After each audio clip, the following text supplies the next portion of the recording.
Hey guys, welcome back to my vlog. This is Shaneen. So I have been MIA in the last few weeks. It's probably almost 2 months. I got married. It's just been busy. Yes, I got married. And the puppy Luca has kept me busy. I have been training him and he's so good now. I'll be sharing another vlog about him soon. And yeah, that has just been, just life just happened. So now I am back to give you another vlog, and it is the continuation of my first vlog about a fiancé visa application in the UK.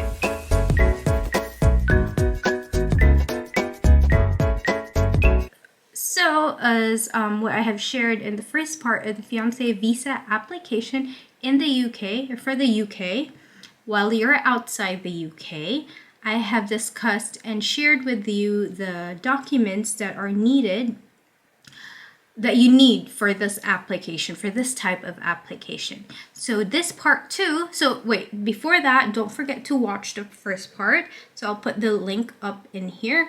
So the second part will be what you will be doing after you gather all those documents. So it is officially time to start applying, okay? So what you will do next is to go online, go to the UK government website. So I will have it here on the screen.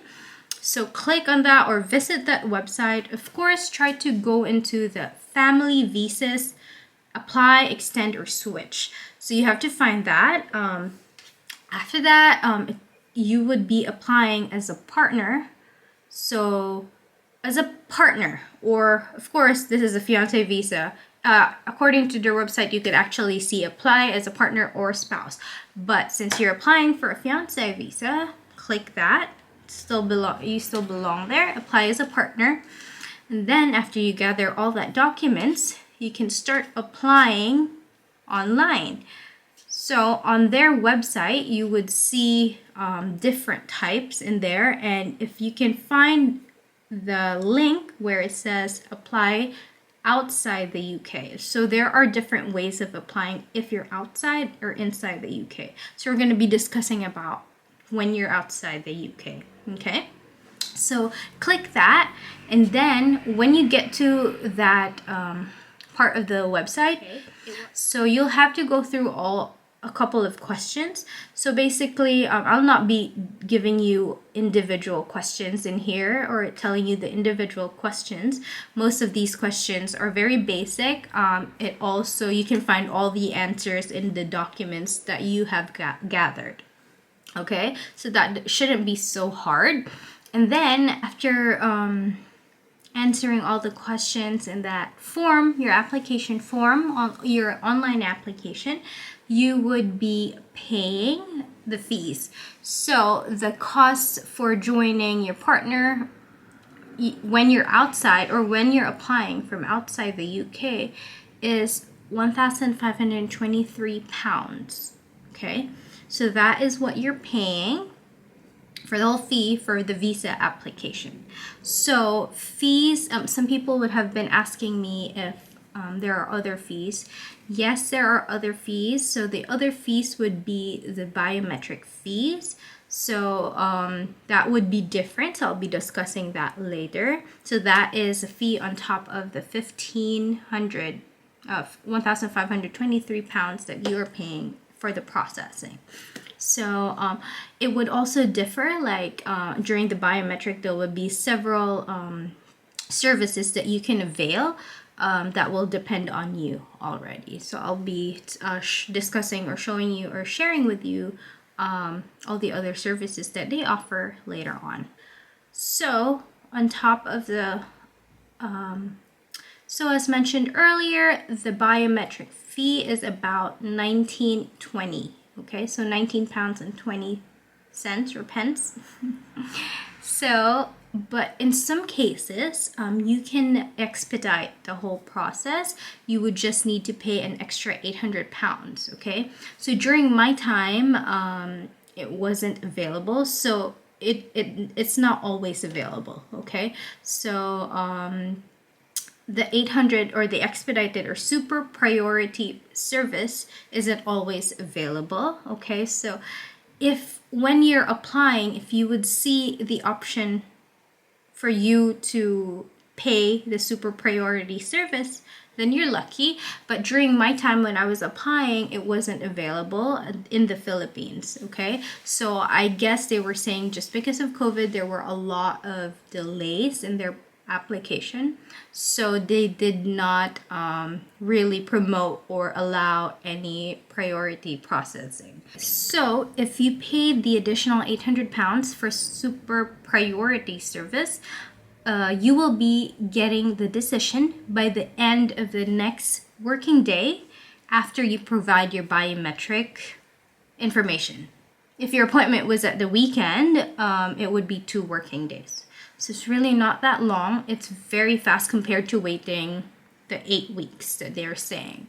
But honestly, for me, it actually just took 5 weeks. 5 full weeks, even if it was the standard processing. It just took 5 full weeks for the results to get in. So that wasn't bad. Well, the worst part was just waiting and not knowing what's going to happen. People have been asking me if you're going to be paying the health surcharge. So for fiance visas, you're not going to pay anything for that. So that is actually for spouse visas application. Okay, so I'm not going to be talking about that since this is the fiance visa vlog. Okay, so next part is after you pay all the fees, you would be doing the biometric appointment. So if you're doing it in the Philippines, you are going to the VFS center. So they're a third-party company that takes your biometrics. They're not the ones deciding for the application. They're just a company which takes your biometric information and then forward it to UK VI. So yeah, so that's where you go. So in the Philippines, they only have 2 locations. So that is in Cebu and Manila. So at that time, I was closer to Cebu. I went to Cebu. It was pretty much their appointments. There were a lot of available appointments. I was able to book an appointment the day after. Like, yeah, so it was pretty available. So that would be really dependent on how busy it is. Okay, at your time, I can't really be sure on their day-to-day scheduling. But that time, that was around July, it was pretty empty. Okay, so once you paid the fee for the visa, you will be seeing an email, or you'll be getting an email from VFS just for you to go and visit VFS website, and in there you can start booking for your appointment. Okay, so after booking for that appointment, whenever you're available, you book it, and then you pay the fees. Like I said, it was around £19 for the fee for the biometric appointment, but you can also pay for other services such as scanning your documents. So some people are just bringing their documents, their original documents, to the biometric location, and then they have them scan it. Okay, so that's what other people have been doing. What I did was we scanned everything and then we just uploaded it. So what are the things that you need to bring during your biometric appointment? So of course, don't forget your passport.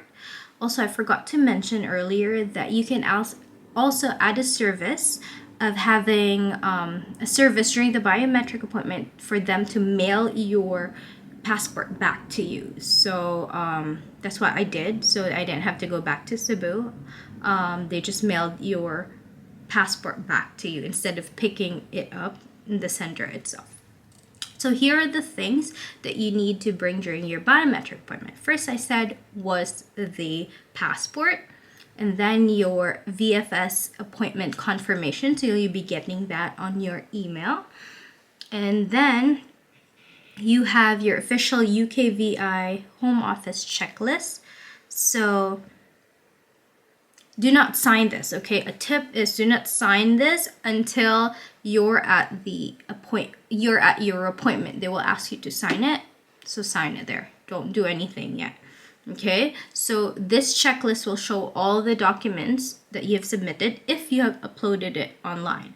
But you can also still upload it for those who choose to upload and bring your originals. You can do that in the center and they can help you. And then you have to print the first page of the VAF4A application form. So that is your online application. Just print the first page, okay? So those are the things that you just need to bring during your biometric appointment. So during the biometric appointment, I showed up. They just asked for the documents that I have, which are the 4 that I mentioned. And then after that, they called me in.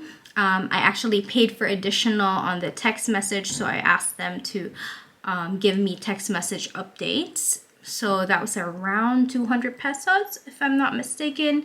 And then they just took my fingerprints and they took a photo after that. It probably just took, it was empty. I was the only person in there at that time. It probably took less than 5 minutes for the whole thing to, from the moment I stepped in, 5 minutes, okay, exaggeration, probably 10 minutes for the whole process because I had to wait for a bit, but it wasn't really long. It took me longer to get there than for the appointment itself. So they were pretty efficient, so that was good. So after that whole biometric appointment, it is just about waiting. So the worst part is you wait. Of course, you just kept waiting, and then you get a text saying, okay, they made a decision and they sent out your passport. The worst part is you don't even know what the results are because they just tell you that they made a decision, but they wouldn't say if you got it or you did not, or it was, denied. You will only find out when you've received the passport physically, like you have the passport with you itself. So I was in Mindanao, so I was in Cagayan de Oro, so that took longer, about 7 days of waiting. So you're just like, oh, you get this text saying it's coming, but you don't even know what what the decision was. So that's when you open your passport and see the visa, that's the only time you got approved. But then if you got denied, it's just empty. So it is ridiculous, but it is what it is. They really give you the thrill. A lot of people have been asking about that. If how do you know? How do you track? I was like, there's really no way of knowing until you get the passport back. So like I mentioned earlier, the decision took 5 weeks, exactly 5 weeks from the moment I had my biometric appointment. 5 weeks, I got the text that it says decision has been made, and then I waited about 5 to 7 days to get the passport itself and the visa.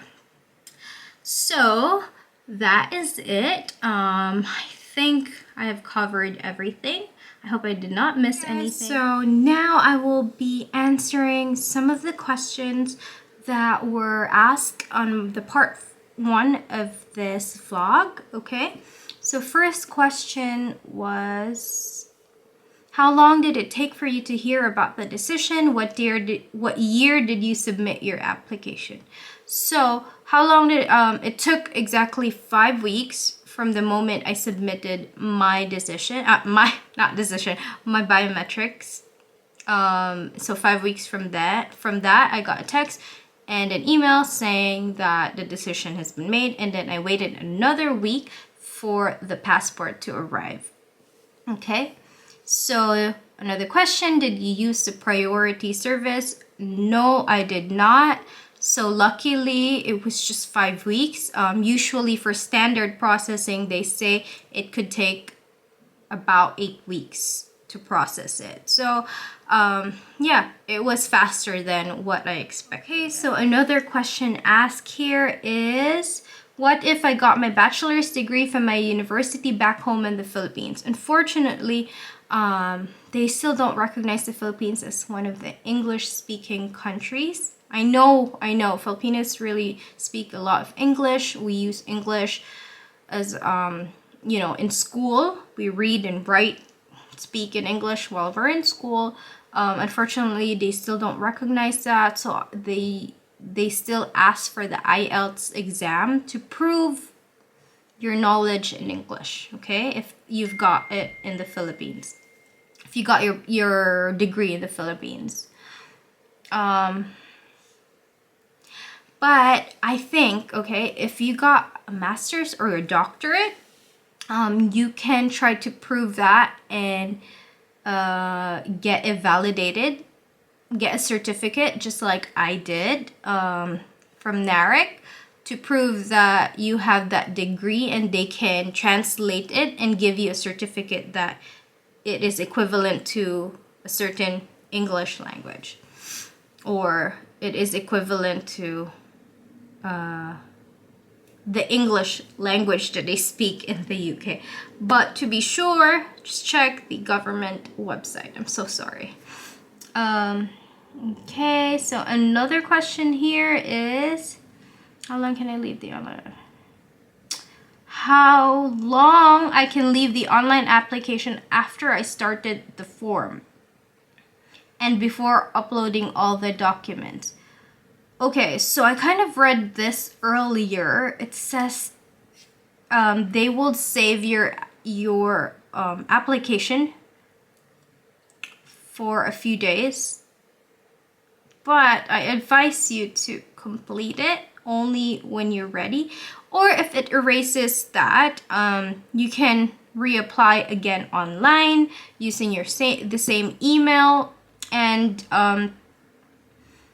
then just do it when you're ready to submit all your documents, okay? So, okay, the best thing here I suggest is to gather all the documents that you need, and then once you have that ready, go into your online application.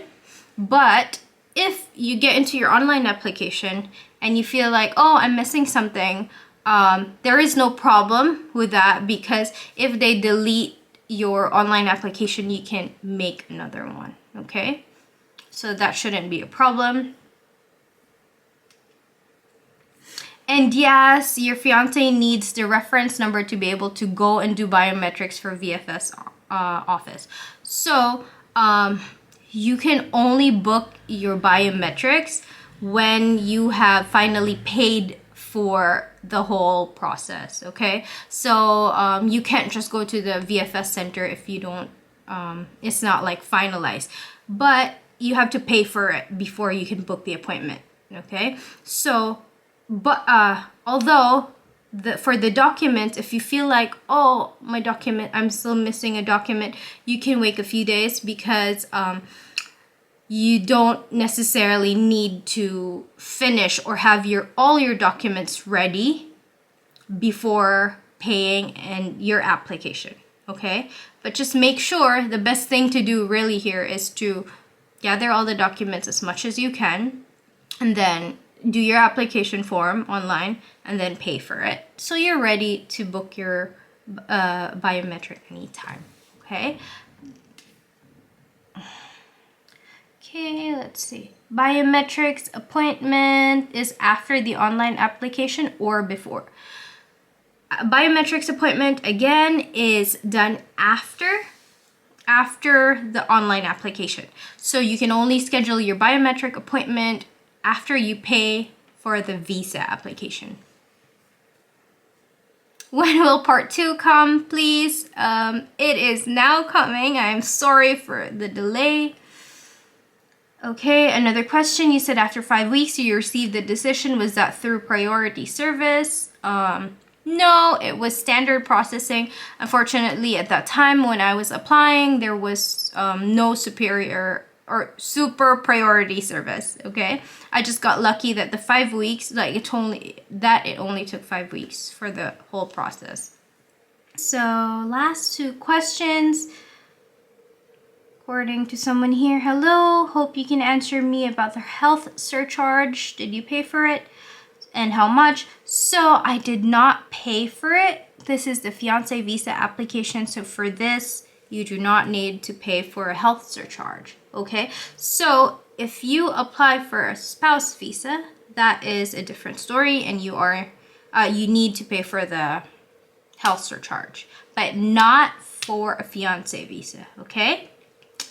And the last question is the UK required for immigrants to take the jab? So you're saying, is the UK requiring immigrants to take the jab or the vaccine? So no, at that time, or around July 2021, when I was applying, they did not require any vaccines for immigrants, but they required me when I came in to the UK, I was required to take an 11-day quarantine in a hotel. Okay, unfortunately, I came from a red list country, which was the Philippines at that time. So that can change, right? So the Philippines at that time was in the red list country, so I had to do the 11-day quarantine, and you need to take a COVID test prior to your flight. Okay, so that was all their requirements at that time. So I'm not sure what their requirements are at this time.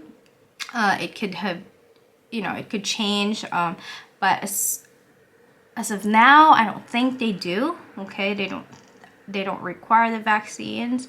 So yeah, I think that's it. Thank you so much. If you have any questions, feel free to drop in a comment or just say hi. And I'll try my best to answer. So thank you so much for watching. So I'll see you in the next few vlogs. So I will be also, don't forget, I will be making a vlog about my spouse visa application. That was so much easier though. Okay, so I'll see you guys. Thanks for watching again. Bye.